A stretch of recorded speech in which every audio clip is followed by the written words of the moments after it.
y'all for joining me.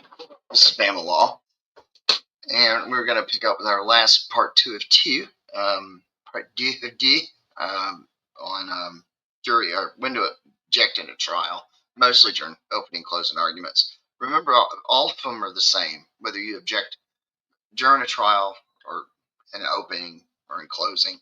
It's the same principles. It doesn't change. It's just they're highly frowned upon at the beginning and the end. It's really just not good. So I was going to go over a few notes. I only had like half a page left, and then watch the defense closing from the rose petal murder case that I posted the other day. The prosecution's closing, because after watching it, it's there's no objections. It's just, I guess the guy did the best he could with what he had. That's all I'll say. Wow. So let's get to it. Let's see. So we covered opening statements, turn closing arguments. They allow, usually, same as opening, you have a rhetorical freedom. The judges really they want to allow this latitude for you to have some almost artistic freedom in telling your story. Remember, it's all about storytelling. You're trying to be Mark Twain, but as an orator, and they don't like to screw that up in the process. Exceptions that will get you there: misstatements of law. For instance, you convict the defendant if you think it's more likely than not that he committed the crime. That's not the law. That's complete. You're not only mistake, you're misleading the jury. Misstate the evidence. If you try, again, this is the biggest one. If you try to shift the burden of proof, where's my highlighter? There it is. Watch it not work. You try to shift the burden of proof, such as the defense didn't prove that the defendant was innocent. Well, they don't have to prove anything. The defense can sit there and just go. They don't have to say nothing from the day they get arrested till the day they are either acquitted or convicted. They can just sit. They don't have to say nothing. They'll just, the court will immediately take that as, well, they plead not guilty. They're just going to default to it. That's just the way it works. Always remember a golden rule. Is what we were taught. Imagine, don't use the, imagine yourself, or if this happened to you or your family, how would you feel? That's a bad argument. Don't do that. Don't try to vouch for or attack a witness's credibility improperly. There's ways of doing it properly. For example, and this is a really bad one, but it's a very blunt example. I know the witness is telling the truth. Okay. How? Okay. It's improper vouching. You never hear that one usually. I think Lewin made a couple of them. But usually it'll be something like going to the credibility of a witness, and you might state that the witness, or for instance, Relly, he was on the stand for 3 days. 3 days he was on the stand and admitted to lying the whole time. You can't trust him. The state doesn't even trust him. That should be allowed. That's what he did.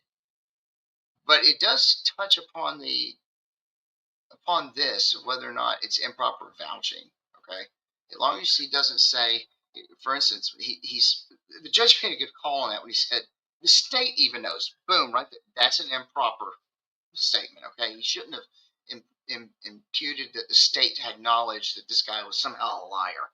He could say, well, look, he lied for 3 damn days. They had to do 3 days of rehabilitation of him to try to rehabilitate him. They didn't know. Nobody knew he was going to come in and lie. He's clearly lying. The guy's a liar. You can't trust him. Look at what he said. That would have been okay. Taco just got himself in a little of a pickle by adding that little tweak on the end. So, common mistakes to avoid. For God's sakes, please don't over-object. Don't be a Lewin. Just don't. It'll annoy the judge, and jury, annoy the judge and damage your credibility with the jury. Focus on major issues. Always, just like everything in life, focus on major problems, not minor slip-ups. Don't forget to fail to preserve a record. If an objection is overruled, request a continuing objection. As I've stated in the past, if the issue persists with Lewin, he could have done that 100 times and been fine. And nothing would have been, other than he would have had grounds for an appeal if he'd wanted it. Let's say they lost and didn't like the outcome, and the judge kept allowing Taco to make improper arguments. We'll just say that. Then, yeah, that would be preserved for the record for an appellate review. Remember to not object when not objecting when necessary.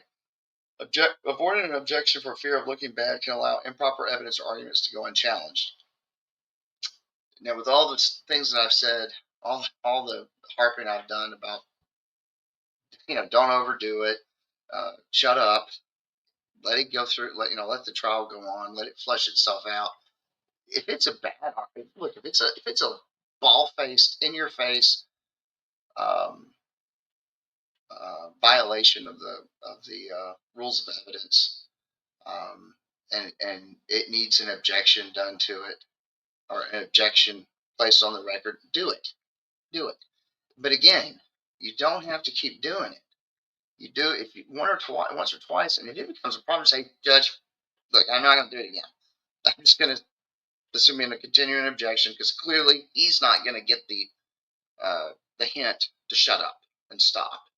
And you may even tell that to the judge and the attorney at sidebar. Say, clearly he's not going to listen to you. He's clearly not going to shut the hell up. This guy's not going to shut up. So I'm just going to go on the record. I'm just going to ask for continuing objection on the record. And the judges never heard one that says no because they don't want to get appealed. So it at least allows the record to be saved for the appellate review. Okay. So in the end, know your judge. Always know your judge. If you're coming from out of state, which I think Dr. Pina is not a California lawyer. I think he was a pro-hack lawyer. I could be wrong. Some judges tolerate objections. Others discourage them. That's true. Object with purpose. Each objection should serve to protect the record, eliminate improper testimony, or prevent prejudicial arguments. All true. Absolutely true. Balance objections with jury perception. Eyes in the truth is in the eyes of the beholder. Truth. What's the argument? I guess beauty is in the eye of the beholder. That's what I'm trying to say. And so the beauty of your story is in the eye of the jury. That's your beholder, is the jury. If you just don't get it through to them, that's your fault. You have to get it through. You've got to you communicate your positions to them and your story. It's a story. It may be a real story, hopefully, but it's still a story. And like any storyteller, you got to be decent at it. If you're not, or if you're really boring, you better focus on evidence and evidence alone and be able to hope that will clear your client. But again, balance objection with jury perception. Objecting too much can backfire, but failing to object can also allow improper evidence to come in and influence a verdict. Okay, now with that, I wanted to go to, if I can find it, to watch this defense closing arguments. If I can get it pull up. Great. Hang on. And there's my ghetto backdrop. Redneck backdrop. It's my redneck backdrop.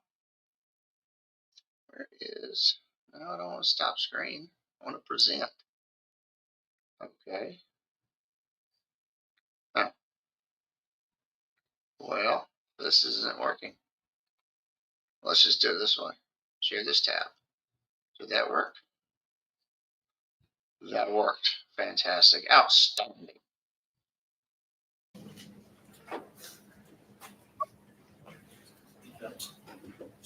Yeah, please. Addicted.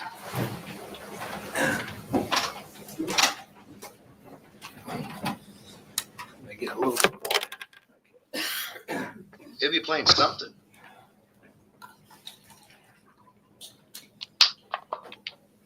I want to start with something that Mr. Wilkins said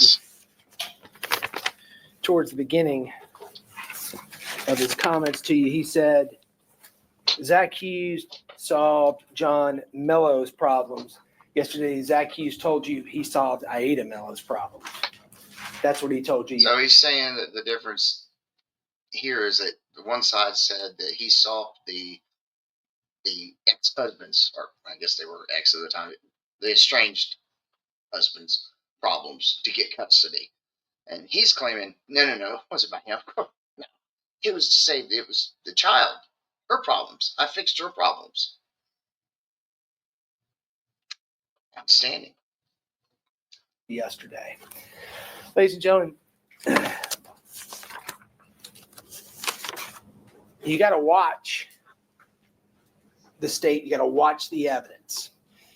Zach Hughes yesterday came in here and told you under oath that he killed Christina Parcell on October the 13th, 2021. He told you that. But contrary to what Mr. Wilkins just told you, killing somebody in and of itself is not a crime. Mr. Wilkins told you that he confessed to committing the crime. That is not the case. That is yesterday. True. I mean, if you kill someone in self-defense, it's you still kill them, but it's not murder. So, yeah, that's true. Zach Hughes told you that he killed Christina Parcell, but in doing that, he did not tell you or confess to any crime. And let me be clear, and let me tell you why I say that. Every crime, and the judge is going to tell you this in the instructions, every crime has two parts in general terms. The actus reus, which is the action, and the mens rea, which is what's in your mind, the intent, that the state has to prove beyond a reasonable doubt. So it's very important that you understand this from the get-go. He did not confess to a crime yesterday. He confessed to killing Christina Parcell, but that in and of itself does not make him guilty of murder. That's very important, okay? The first, without an insanity defense, yeah, could be wrong. I'm not a South Carolina attorney. Forgot to say at the beginning, I'm a licensed attorney in the state of Alabama. I am not your attorney. I am not giving legal advice. This is all I'm doing is giving a reaction to and legal analysis and educational analysis for people to watch. That's it. So with that said, I don't practice South Carolina. I have no want to. Pretty sure I know where he's going with it, but I mean, unless it's a manslaughter case, because of some diminished capacity or accident, or self-defense, or an insanity defense, I don't know what other thing it would be than murder. So, okay. first part of, or Mr. Wilkins talked about how this case is unique. It is unique, and one of the unique parts about this case is that first part that I talked about, the actus reus, the action that's involved, there's very little dispute, if any. Zach admitted that he killed Christina Parcell, right? Where the dispute is, where the heart of this case is the evidence as to what was in Zach's heart, what was in Zach's mind. The state must prove to you beyond a reasonable doubt. It must be evidence that leaves you firmly convinced. It must be evidence that would cause you not to hesitate to act, right? That's what they have to do. No. So the heart of this... They don't have to prove motive. I get where he's going with it, the actus reus and the mens rea. I get it. It's kind of where I guess you could get into the objective area, or the, misstatement or misleading the jury as to a matter of law. I mean, it's, you don't have to prove a motive for murder. You just have to prove that you didn't have a defense to do it. That's it. So, you have to have the intent. Without it, it's a manslaughter. But it's still a crime. And, if you have a defense excuse, well, then it's self-defense. Then you're not guilty. This whole case, Mr. Wilkins can talk about the blood, he can talk about the scene, he can talk about all these things. But the heart of this case is the intent, is the mens rea. What have they proven about Zach's intent? All right? Now, let's talk more about what the judge is going to charge on the law and what they have to prove about intent, about the mental side of this. Right? Zach has been charged with murder. The state must prove beyond a reasonable doubt malice. That is the intent, the knowledge, the mental part of murder. The state must also prove burglary in the first degree. Otherwise, it'd be manslaughter. When he entered that home, he intended to commit a crime. In this case, murder. He intended to commit the crime, which means there was a crime he committed. For harassment, the state must prove that he sent those mailers, which he admitted to doing. He sent those mailers without a legitimate purpose. And for the conspiracy, the state must prove that he formed an agreement to do something illegal. That is the mental component to this. And again, that's the heart of the case. And Mr. Wilkins, in his opening statement, said, we have to prove the state beyond a reasonable doubt an angry heart, that Zach was mad. That's where the heart of this case is. What was Zach thinking? What has the state been able to prove beyond a reasonable doubt about what was in his heart and what was in his mind? Now, you're going to hear, the judge is going to talk to you about different types of evidence you can consider. He's going to talk to you about circumstantial evidence, which is evidence that an arrangement of facts, when put together, that lead to other facts or conclusions. That's circumstantial evidence. The judge is also going to tell you about direct evidence. Direct evidence is evidence that comes from people who perceived what happened, who, with their senses, derive knowledge about what happened. Right? That is direct evidence. The state has the burden of proof on the mental element, and the state is going to use circumstantial evidence. That's what they're going to use. We have no burden of proof whatsoever. We entered and are going to use both direct evidence and circumstantial evidence to explain what Zach's state of mind was on October the 13th, 2021. Now, what is the state going to do to try to prove what was in here, to try to establish the burden of the mental side? Again, it's more than just the acts. That's critically important. But what's the state going to use to prove the mental component of this? They're going to use the acts, and they're going to use the stab wounds, the photos. They're going to use all the actions that Zach testified to yesterday. That in and of itself is not a crime. And Mr. Wilkins, he talks about stab, and I wrote this down, stab, stab, stab, slash, right? Got to watch. Got to be careful, right? This is a tragic case. Bottom line, someone died. The last thing I ever want to do is minimize the tragedy in this case. And not you're doing a good job of it. Right? But when we come to talk to you about what happened, you have to have faith that what we are saying is balanced. Think about what Zach testified to and what Claire Rose testified to about Christina Parcell and what happened that day, right? Stab, stab, stab, slash, slash, slash. Claire Rose testified Christina Parcell was 163 pounds. Zach testified that he was 160 pounds. Damn, that's a big girl. Claire Rose testified that there were, of the 35 wounds, the vast majority were incised wounds, superficial wounds, wounds that would have been consistent with a struggle. Zach told you that when he went inside, there was a struggle. He told you that they fell to the floor. He told you that when he got inside, his body would not do what he was telling it to do because he didn't want to do it. Okay, so then why did he kill her? I know what he's talking about, the superficial wounds. It's like when someone has never. It's common in homicides in general, that especially stabbings that are not just a blitzkrieg type rage attack. That the person, they've never done it before. They don't know how far. They have these like hesitation marks almost. They're hesitation wounds, little bitty ones, and then they get deeper and deeper as the more they become, I guess, okay with committing the act. And that's been deduced over time with interviewing suspects. You know, a lot of people say they don't remember doing it. Most always do. It's too horrific for your mind to blanket, but it does happen. He's about to go somewhere with this that I wouldn't have gone. He didn't do anything wrong. I don't think he may not have had another option. I probably would not have given a closing argument. It's that bad. I would have just stood up and said they didn't prove their case. Thank you. That's it. He did not want to have to do it. He didn't want to do it. But he did. So let's talk about the circumstantial evidence that the state has offered as evidence to try to get you to understand what was in Zach's mind.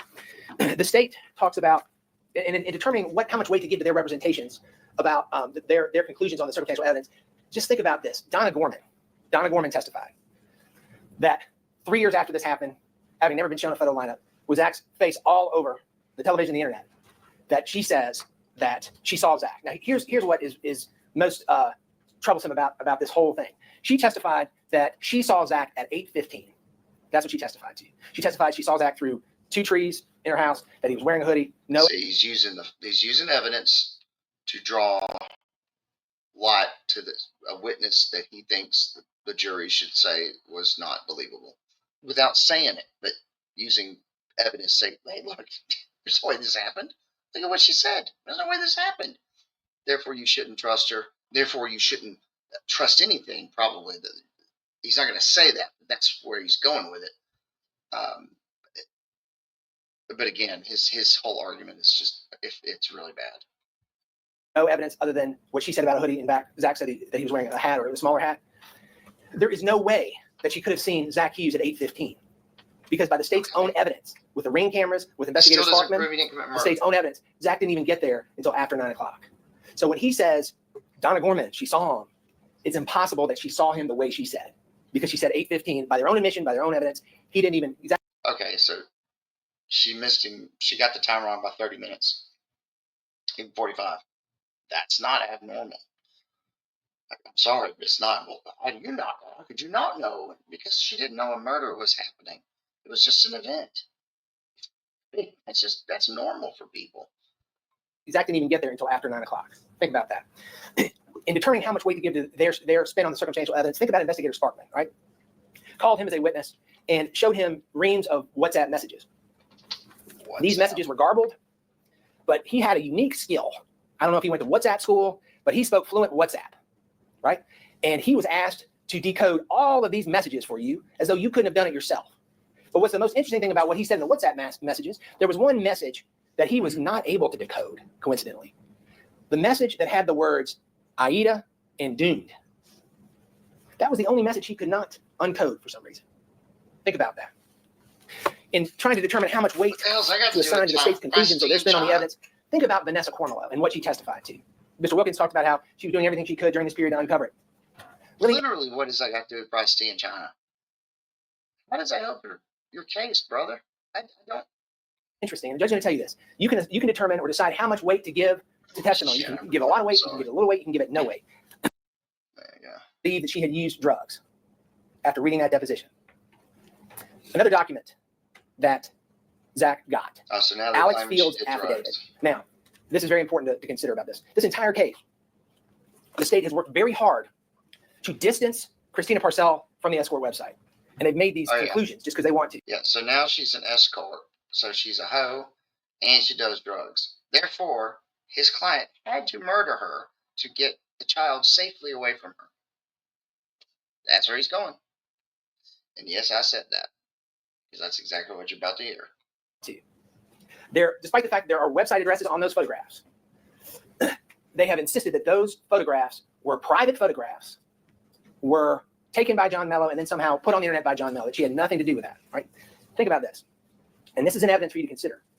The Alex Fields affidavit, it has one page on the front, which is what he said, that they met randomly at Halls in 2018, that she propositioned him for sex and drugs in exchange for money. He turned that down. But in the second page of the affidavit for Alex Fields, John Mello, in that advertisement, said, if you know this woman, her name is Christina Parcell, and then he puts the Caroline Warren alias in that ad.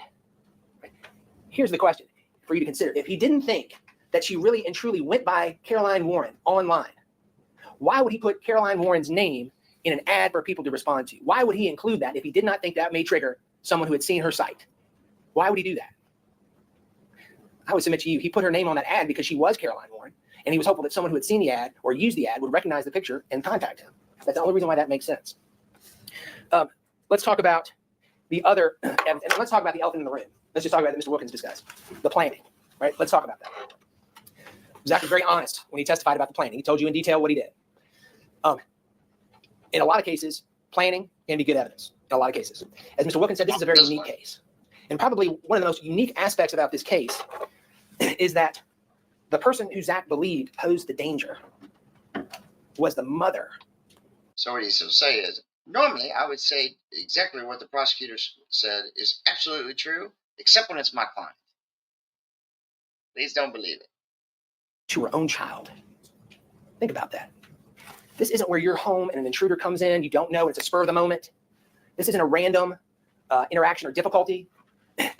This is what Zach believed. This is a mother, the person who's charged with caring for your child. Most importantly, the person of all on the whole planet who is supposed to be the most nurturing. This is the person who is doing this to the child. Holy crap. It gets worse the second time I've heard it. The person who lives with the child, the evidence was the person who shared a room with the child, the person who's with the child all the time. So in a situation like that, where you have a belief That's grounded on documents. That's grounded on information shared with you over many, many months. Just because she had Velvet Jones's "I Want to Be a Hoe" does not mean, and the book at her residence, and she was reading it and maybe perhaps even practicing it, does not mean, sir, that your client can go and save a child by murdering the prostitute. That's not how this works. But that's exactly their argument. When you have that belief, how do you alleviate that threat, the threat from the mom, without thinking through how to do it? How do you do that? And so I would submit to you, ladies and gentlemen, that the planning in this case, unlike most any other case, doesn't show malice because the mom. You call DHR, you call DFACS, Family and Children's Services, you can call Child Protective Services, you can call the police, call the sheriff, you can call the newspaper. There's a lot of things you could do, except murder. Mom was the threat. The mom was. There's no defense, none. He's trying to argue without arguing that he did it as a defense of another person. Remember I said you can, it's still a homicide, but it's a defense against murder if you do it in defense of yourself or others or another. This isn't the standard. It's not even close. I mean, he could, like I said, there could be objections on this, and Lewin would be doing it constantly to the point where he might not even finish his argument. But why? He's sinking his own ship. And to be fair, he doesn't have anything. So I probably would not have given it. Some lawyers get up there and they think, I got to make an argument. I got to make an argument. You don't, man. If it sucks that bad, just don't make it. Just let it go. Was the one he posed the danger.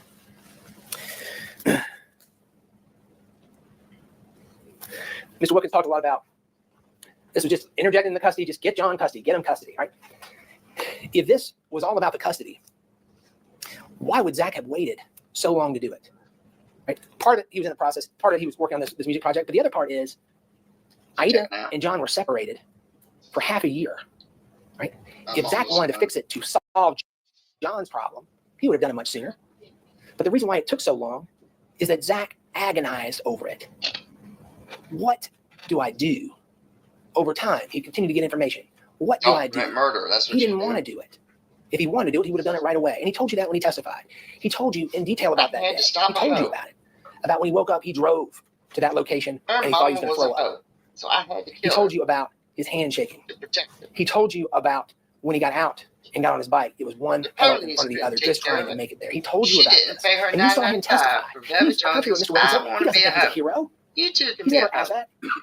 He did what he believed he had to do to save an innocent child. She failed to read the book. That's what he did. That's why it's more than just the action. He hasn't confessed to any crime. He told you what he did. And he told you the truth about what he did. And that doesn't help. This is the worst argument I've ever heard. Mr. Wilkins talked about solving John's problem. I wouldn't have even made it. I would have just... And he intimated in his closing that plate. An aspiring or starving, I can't remember what he used, pianist would turn down $10,000. Interesting. As though to say he didn't turn it down. There's no evidence. Yeah, it's interesting. Anyway. Maybe your client is a Looney Tune and should have had an insanity defense. And that would have been better than saying, I had to kill a hooker for a kid. That John Mello ever paid him a dime to do this. None. You gotta watch this. $10,000 to do it for the good of the kid. Lot of in the state's closing, lot of moral indignation. That what do you mean try to be humane? Who can say that? How does that? I don't know if it's just me, but this dude is all over the place. Like I have yet to get a consistent line of thought as to what his reason. Granted, there isn't any. This is a horrible, horrible defense, and I wouldn't have made it. That's just me. I literally would not have made an argument. Just this is horrible, but it's not making sense. Even worse than the bad defense, it's not making sense the way he's got it because it can't. It's so disjointed. You can't put the two to two. It's like interviewing a schizophrenic. You can't make sense of it. What does that even mean, right? I was not in Zach's shoes. Nobody was in Zach's shoes but Zach. Nobody was. None of us has been in a circumstance where we have reason to believe an innocent child is being abused by her own mother, where her father is out of the country. The evidence is shown. Yeah, I have, and I called the authorities. And I've had clients that have had, yes, and people call the authorities. With a warrant pending, not murder. Can't come back. When you write an affidavit to try to put the authorities on notice of what you believe is happening, when you call DSS and DSS does nothing, none of us have been presented with that circumstance. It's Department of Social Services. Mr. Wilkins said, we can't condone vigilante justice. That's what he said. He said, if you find him not guilty, I'm going to be out of a job. Right? It's really interesting. The state wants you to be a legislature and make decisions for the people of the state in law and order, but they don't want you to be a jury when it comes to deciding how the law applies to the facts, because they just want you to assume he's already confessed to it, he's guilty of a crime. They use the word murder throughout, which is a legal phrase, which is an offense that you have to find. So they want you to speak for the people of the whole state, but they don't want you to really look at the evidence. And that's what we're asking for. That's just what we're asking for. He's not wrong about the murder thing. It is. It's more accurate to say homicide, but I mean, he is charged with murder. So. Mr. Wilkins said he could have done other things. This didn't have to happen. Okay. The judge will not instruct you that Zach Hughes had a burden to exhaust all remedies, to try everything he could to do. He tried a lot. He wrote the affidavit, went to DSS, did a lot of different things, but there's absolutely no requirement.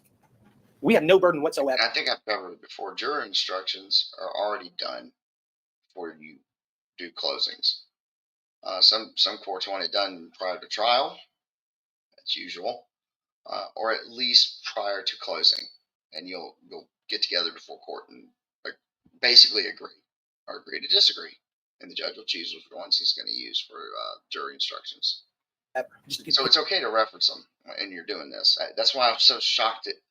I mean, it's better to not if you can, because it'll streamline it. But sometimes you just can't. Like the prosecutor, he had to outline those at the beginning. Mainly because this is what the guy's charged with, and in order to find him guilty, you got to go through steps A, B, and C. But if you do it for Lewin to have continually objected, I mean those were instructions that were the judge was going to give. They were already agreed upon, so there was no point in objecting unless it was utterly incorrect. And then at that point, the judge should step in and say, "Hey, buddy, we didn't agree. That's not what the instructions are going to be. Don't do it again." Continue to remind you that we have no burden whatsoever. The burden is on the state, and there's no burden whatsoever for me as Zach Hughes' representative to try to prove to you that he exhausted every remedy. That's just not what the law says, and you don't need to prove. You don't need to even consider that. The evidence is that Zach tried, and when everything failed, that's when he acted to do what he thought was right, and that is and was to save Aida Mello. Ladies and gentlemen, the state talked about the mailers, and he really I don't have your task. I don't at all. It's a tall task. But I do think that the mailers, this piece of the case is a little bit easier for you to resolve. And let me tell you why. The judge is going to tell you that for it to be harassment, a couple things have to happen. First, the person who was the target of the harassment, in this case, Christina Parcell, who's alleged in the indictment, the state must prove beyond a reasonable doubt that she actually suffered mental distress and that a reasonable person would have done so in that circumstance. But there has to be evidence that she actually suffered distress, mental distress. There is almost zero evidence that she actually experienced mental distress in this case, right? Let me talk more about that in specifics. There were at least 3 people who testified for the state who were with her when she gave the letters, those envelopes to law enforcement. At least 3 people: Brad Post, Dan Bevel, Mike Nicholson. Did any of those people testify that she was remotely upset? Any of those people say that she cried? Any of those people say that she was shaking? Any of those people say that she had made statements and that led them to believe she was upset? Zero evidence that shows or that even comes close to proving that's your argument, that reason not Christina Parcell was upset. And if anything, the evidence you've seen that has been introduced with nude photos of Christina Parcell online, with Alex Fields' affidavit, I think the evidence shows took a lot to get her upset or be in mental distress. So I would submit to you, ladies and gentlemen, on the harassment charge, that's something that you could go to initially and think about that evidence. And based on your recollection of the evidence, if you find that there's no evidence to prove beyond a reasonable doubt that she was in mental distress, then that's your answer on that charge right there. He's going into that. You almost have to, because he's got to go into the element. You got to prove the element. If you don't prove the element, you can't prove the offense. It's not your problem, buddy. Your problem is that he killed a chick with no reason, no defense, zero, nada, nil, zilch. It's not your problem. Your problem ain't that one. So it'd be fine. Okay, let's say he beats the burglary, he beats the harassment, he beats the conspiracy, and they nail him on the murder. And he's still going to get a life sentence. You can only serve one life term. I mean, I guess they could put you in the ground 24 hours and pick you back up out of the ground and set you in a jail cell until you rotted. I guess. I mean, you wouldn't know it. You only serve one. It's the state's burden of proof on each and every element. Ladies and gentlemen, in conclusion, the state has brought us here. Please conclude. And they brought the charges that you are to consider. They decided what to charge, and they brought us here on these specific charges. And the charges they brought, specifically the charge of murder, is among the most serious charges there is. Doesn't get any more serious than that. Murder, the charge of murder, in contrast to what the state's position is, requires more than the act. And the reason I say that treason affects the public as a whole, the actual sovereign nation. Treason destroys that, can destroy it. So that's why it too comes with usually a death sentence. But yeah, second to that would be a murder. Because, I mean, it only affects one person. But, you know, obviously if we allow one and say, it's fine, no problem. Everybody, it'll be like, what's that stupid movie? Where everybody goes out killing each other on one night a year. Anyway, it turned out like that. And anarchy doesn't work too well. No. Killing another person. It requires malice. Malice is defined, the judge is going to define this for you, as evil, as hatred. In his opening statement, Mr. Wilkins told you an angry heart, mad.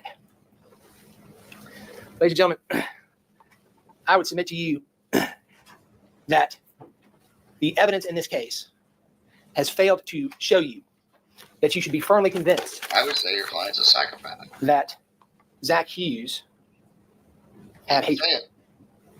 You can be shown pictures and talk all about the acts, but when it comes to what he was thinking, what the evidence shows that was in his heart, that evidence hasn't come close. Ladies and gentlemen, in hindsight, 3 years after this happened, it's very fair for you to say this didn't happen, or this didn't have to happen, or disagree, I wouldn't have done that. Some of you may say you would, some of you may say you wouldn't. That's fair, bottom line. Can't say otherwise.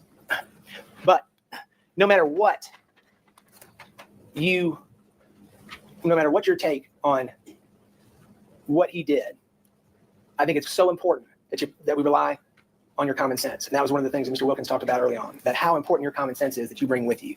And so in closing, I'm going to ask that you use your common sense that you brought with you to the courthouse and just ask yourself, does a person who kills another person with the intent to save an innocent child, does that person have evil in their heart? Oh my God. Does that person have an angry heart? Ladies and gentlemen, I would suggest to you that your common sense would tell you no. And that person who killed another to save an innocent child. So you're trying to get a manslaughter charge. I would ask you to return a not guilty verdict. Thank you very much. Wow. Wow. Now the state has an opportunity to rebut. Wow. I promise you, ladies and gentlemen, I'm going to be brief, so y'all can get to your deliberations. Yeah, dude, you don't have to say nothing. I do want to address a couple of issues. I want to make very clear, in this record, there's zero evidence of any kind of abuse. Not for witness, not from any evidence. Mr. Morgan said you got to have some emotional distress from the harassment charges. Christina Parcell had a bunch of neighbors receive pictures of her without clothes on, private photos between her and John Mello. And so what did she do? Immediately, Brad Post corralled them all up, took some from neighbors so they didn't see them, and she went to the police. Clearly Going to the police without emotional distress is not something that you see very often. And they can infer that.